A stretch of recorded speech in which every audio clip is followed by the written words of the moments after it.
I was standing in a small, cramped supermarket in Setagaya last week, watching an elderly woman meticulously compare the prices of two different brands of miso. When the news broke on the overhead radio that Prime Minister Sanai Takai-Chi was proposing to slash the food consumption tax to zero, I expected a collective cheer from the aisles. Instead, the woman just sighed and tightened her grip on her coin purse. "They're giving us the seeds," she whispered to the clerk, "because they've already burned the forest." To the casual observer, a 5 trillion yen tax cut sounds like a lifeline for a nation drowning in input inflation. It is the ultimate populist play. Direct, immediate, and designed for the headline scroll.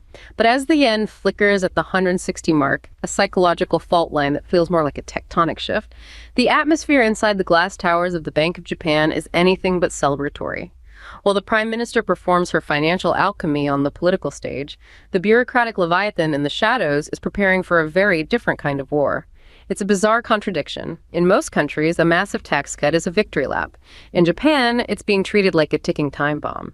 There is a deep, unspoken fear among the public that the order premium the country has survived on for 80 years is being traded away for a few months of higher approval ratings.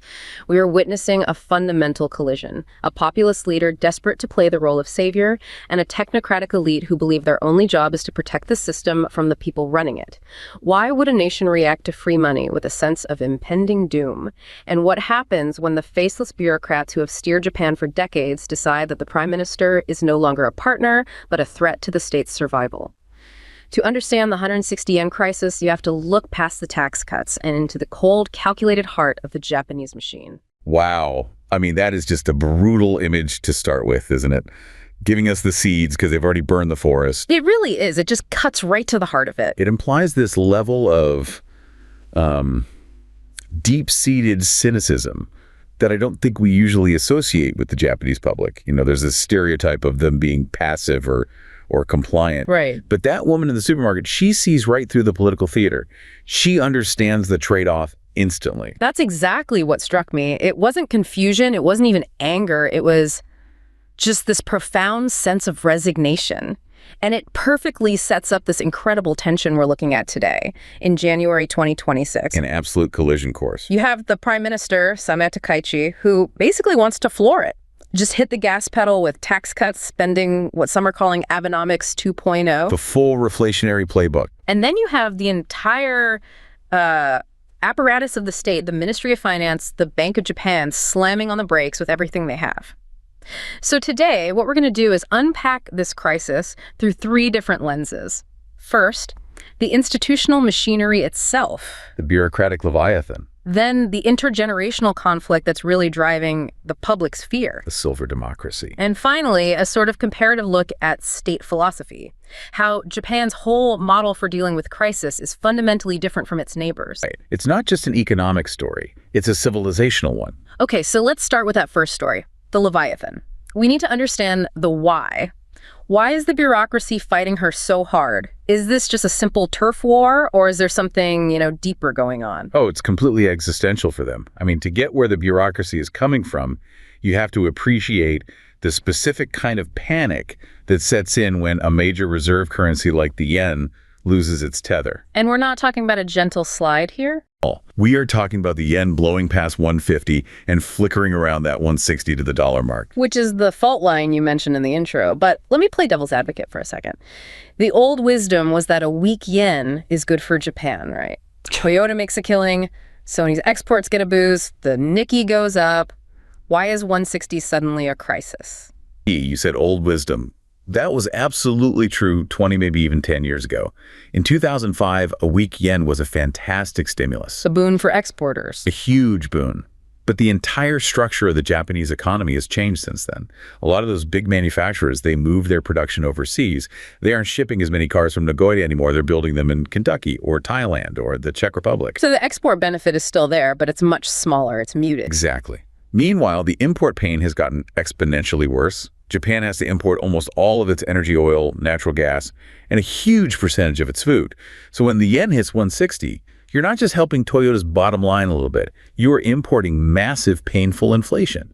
You're making every kilowatt of electricity and every bowl of ramen significantly more expensive. For a population that hasn't seen a real wage increase in 30 years, so the old Toyota bonus is way smaller, and the new energy penalty is absolutely crushing for the average household. That shift really changes the entire political calculus then. It changes everything. And it seems Takai-Chi came into office thinking she could just play the old hits from the Abe era. Weaken the currency, boost the stock market, and declare victory. But the market looked at her platform and saw a leader who didn't seem to grasp that the rules of the game had fundamentally changed. So let's dig into that market reaction because it was violent. Yeah. She wins the election in October 2025. She's promising this responsible, proactive fiscal policy. Which is always politicians speak for, we're about to spend a ton of money. Right. What happened next? We saw what the analysts immediately dubbed the Takai-Chi trade. Yeah. And it was just brutal. The stock market did get that initial knee-jerk jump, about 4.7%. That's the yay free money reaction. The sugar high. The sugar high. But the currency market, which is much larger and far more sensitive to structural reality, it just revolted. The yen broke through 150 almost immediately and just kept sliding toward 160. And was this purely because of the spending promise, or was it something she said that really spooked them? It was the toxic combination of her spending plans and her stated attitude toward interest rates. Mm-hmm. You have to remember, she had previously gone on record calling potential rate hikes stupid. Stupid, her word. Her word. So picture this from a global investor's perspective. The U.S. Fed and the European Central Bank have rates at, say, 4 or 5%. And here comes the leader of the world's third largest economy, effectively saying, we will keep our rates at 0 forever, and we will print money to fund massive tax cuts. If I'm a hedge fund manager in New York or London, that's a screaming signal to short the yen until it's worthless. It's the easiest trade in the world. It's free money. You borrow in yen for basically 0 interest. You invest it in US dollars for a 5% return. And on top of that, you get to ride the yen's collapse all the way down. It's the carry trade on steroids. She essentially rolled out the red carpet and invited the entire world to bet against her own country's currency. She did. And the reporting suggests she was genuinely, personally shocked by the backlash. She thought she could talk the market up, that her rhetoric would inspire confidence. Instead, she turned her own administration into the single biggest risk factor for the Japanese economy. It just feels like a complete and fundamental misreading of the room. She's using 2013 logic in a 2026 world. And this is where the bureaucratic Leviathan wakes up. The Ministry of Finance and the Bank of Japan aren't just passive observers here. They're active participants. They're the immune system. They are the immune system. And right now, from their perspective, the Prime Minister is the pathogen. And to understand how they fight back, you have to get the culture of Kasumigaseki, the government district in Tokyo. It's not about loud arguments or public feuds. It's about silence and paper. There was a narrative in the research that captured this perfectly. I think it's worth reading because it really sets the scene for how this quiet resistance actually works. Yeah. I heard a story about a veteran clerk at the Ministry of Finance in Kasumigaseki, a man who has spent 30 years perfecting the art of deliberate silence. As the exchange rate flickered near the 160 mark and populist rhetoric about tax cuts filled the news cycles, he didn't panic. Instead, he spent his evening meticulously drafting a technical memo on expectation management. I can almost imagine him sitting in a dimly lit office surrounded by stacks of paper, understanding that his job isn't to be popular, but to be the invisible brake on a car speeding toward a cliff. To him, the 5 trillion JPY tax cut proposed by politicians is a fleeting sugar high that threatens the very foundation of the state's credibility. He views himself not as a barrier to democracy, but as a guardian of the Leviathan, ensuring that the gears of the nation keep turning long after the current election cycle ends. Reading this, I feel a sense of cold, calculated comfort. It's a reminder that while politicians chase headlines, the technocratic elite are playing a game of decades, prioritizing the survival of the system over the cheers of the crowd. It is a rigid, perhaps even soulless perspective, but in a world of volatility, there is a haunting beauty in such absolute consistency. The invisible brake. I mean, that is the perfect description of how the Ministry of Finance sees its own role in the state. But I have to ask the question, is it democratic? I mean, Takai-Chi was elected, she has a popular mandate, whatever you think of her policies. This clerk in the dimly lit office does not. If the people voted for a party promising tax cuts, who is he to draft a memo designed to stop them? And that is the central, unresolved friction of the modern Japanese state. It's a fantastic question. The bureaucracy, they see themselves as the custodians of long-term national interest.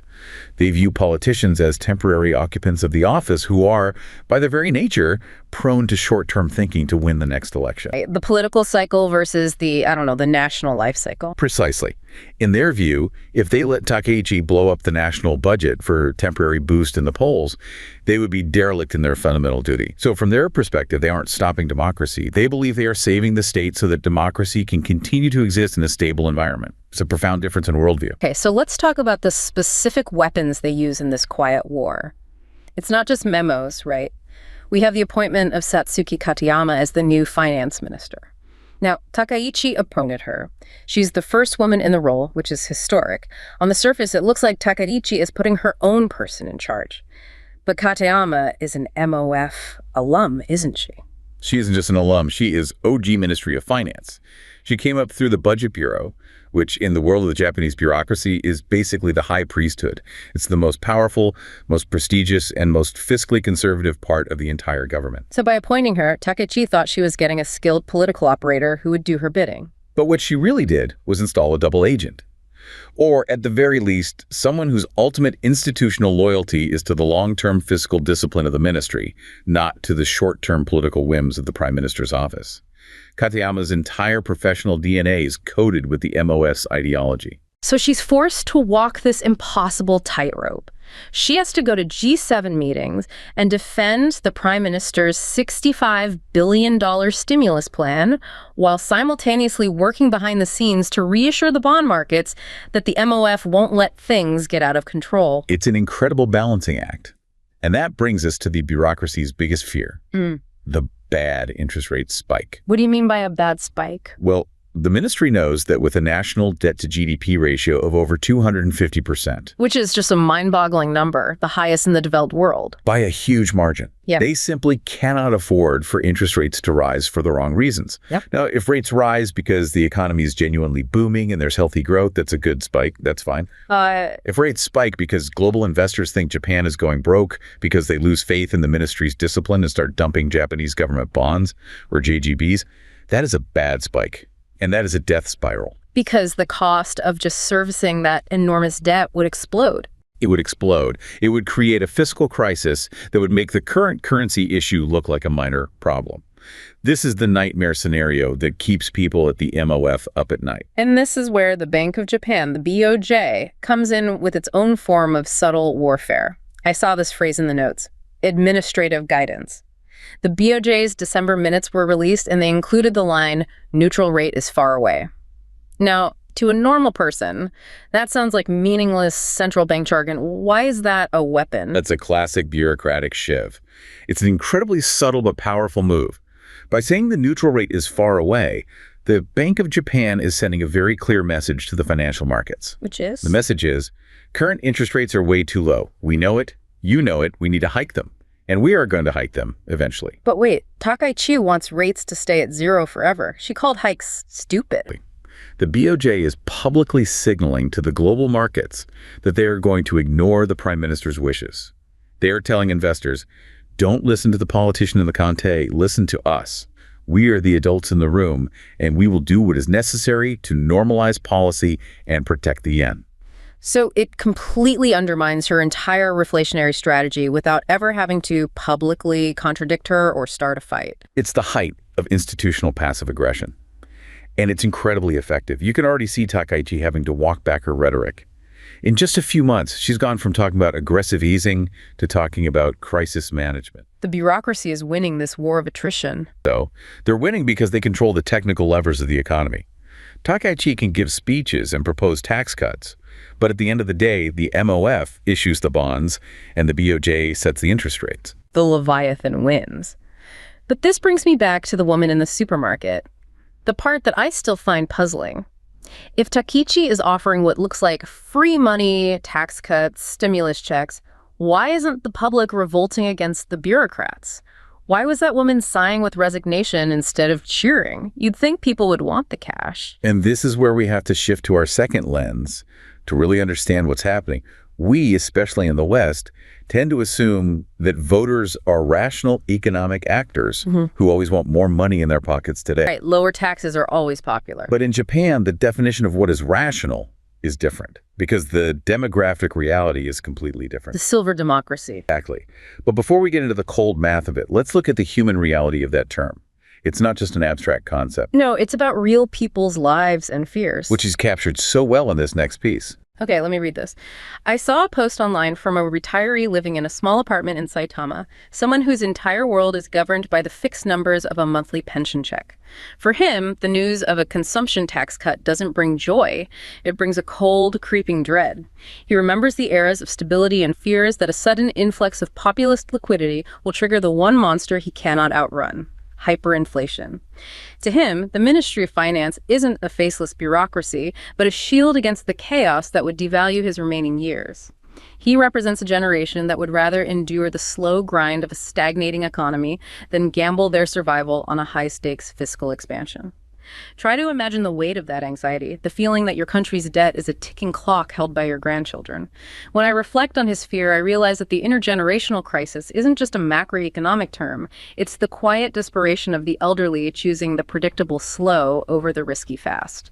It's easy to criticize Japan's stagnation from the outside, but when you look through the eyes of someone whose life savings are tied to the yen's credibility, you start to understand why the public clings to the bureaucratic status quo. That phrase, the monster he cannot outrun, that's it, right there. That's the core of it. If you're 75 or 80 years old, you can't go back to work and ask your boss for a cost of living raise because inflation is suddenly running at 5%. No, you're stuck. Your income is fixed. It's your pension and your savings, and that's it. You are completely 100% exposed to inflation. It is the ultimate enemy of the retiree. It's a thief that comes in the night and just steals the value of the money you spend your entire life earning.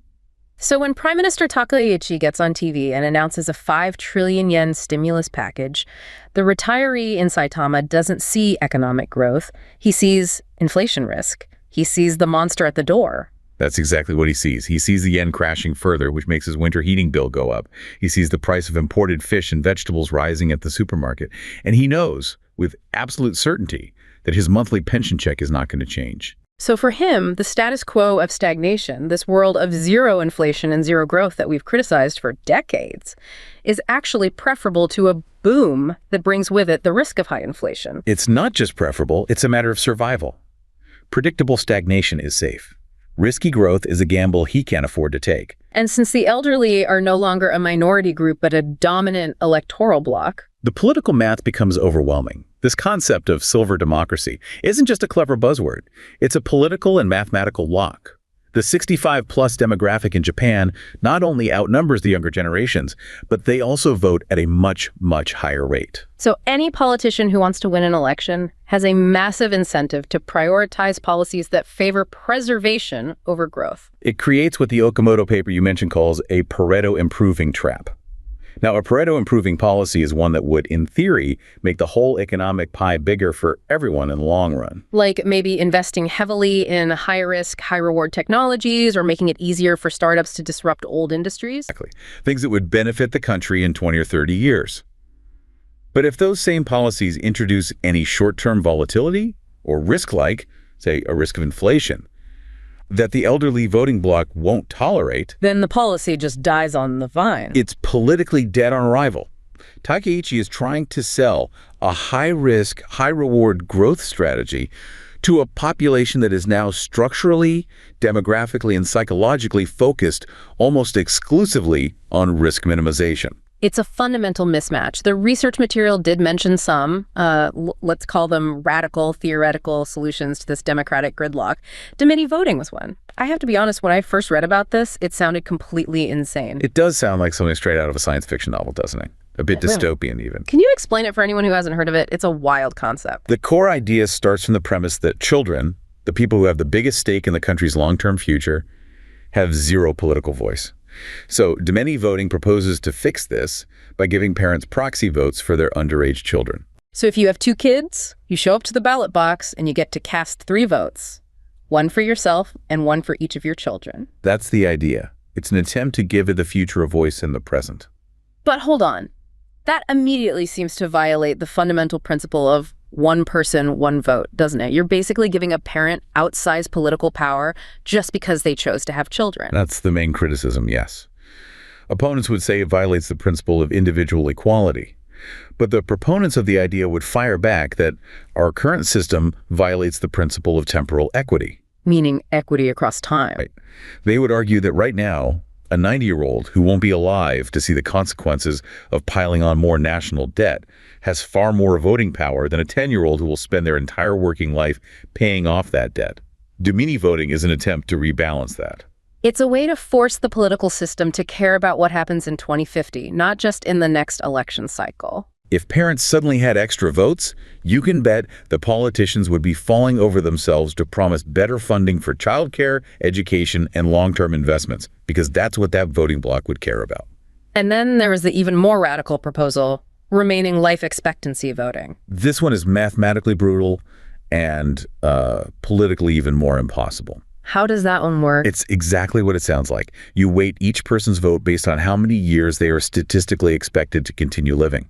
So a 20-year-old with a life expectancy of, say, another 65 years might get 65 votes. An 85-year-old with an expectancy of 7 more years would get 7 votes. Wow. That is absolutely 100% politically impossible. You would have riots in every nursing home in the country. You'd have a revolution. It is impossible. Yeah. But the very fact that serious academics are even wargaming these kinds of radical ideas tells you how severe, how intractable the current democratic equilibrium is perceived to be.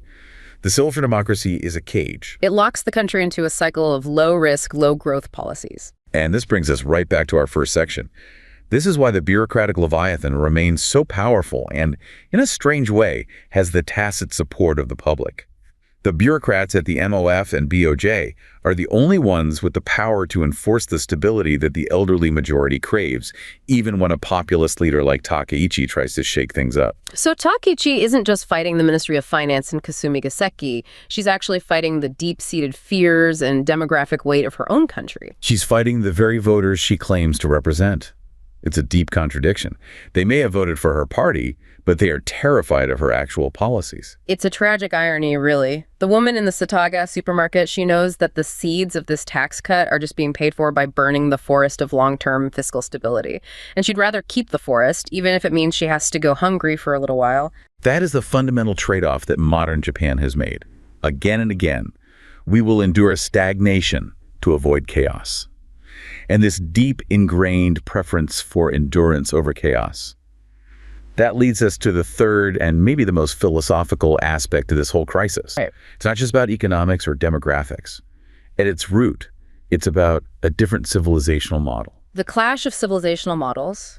We so often lump Japan in with its neighbors, right? South Korea, China. We see them as all part of one East Asian model. They all have some Confucian roots, so we assume they operate in similar ways. But when a real crisis hits, their responses are completely different. It's night and day. Utterly. And I think this last story frames that contrast just perfectly. Let's hear it. I was reading an analysis of how Japan's response to the currency crisis differs so fundamentally from the aggressive, high-velocity model seen in Seoul or Beijing. In Japan, the meritocratic bureaucracy operates with a Confucian-influenced patience, favoring slow correction over the shock therapy favored by more risk-tolerant neighbors. I imagine a young policy analyst in Tokyo looking at the rapid-fire interventions of South Korea with a mixture of respect and deep skepticism. For the Japanese elite, the state's capacity is measured by its ability to absorb shocks without breaking the social fabric, even if it means moving at a glacial pace. They see the Takai-Chi-style populism as a dangerous infection of the high-velocity model that doesn't fit the Japanese soul. As someone who watches these global shifts daily, I find this contrast fascinating. It's a clash of state philosophies, one that seeks to conquer the crisis through speed, and another, Japan's, that seeks to outlast the crisis through endurance.